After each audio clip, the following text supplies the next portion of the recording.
పిండి వడియాల కోసము అరకప్పు బియ్య పిండి తీసుకున్నాను, 2 చెంచాలు సగ్గుబియ్యం నానబెట్టి పెట్టుకున్నాను, అలాగే చెంచాన్నర పచ్చిమిరపకాయ తరుగు, 1 చెంచా ఉప్పు పెట్టుకున్నాను. స్టవ్ వెలిగించి ఎసరు పెట్టుకుంటున్నాను. దీనికి 6 కప్పులు కావాలి.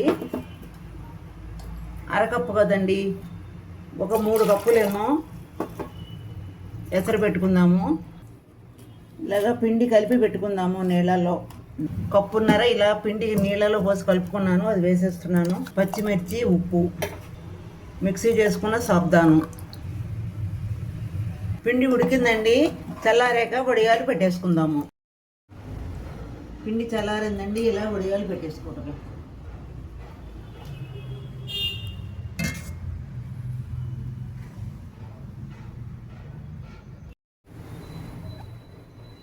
పిండిడియాలు 2 రోజులు ఎండబెట్టుకుంటే ఇలా గలగల్లాడుతూ అయ్యాయండి. కాగిందండి, పిండిడియాలు వేస్తున్నాను.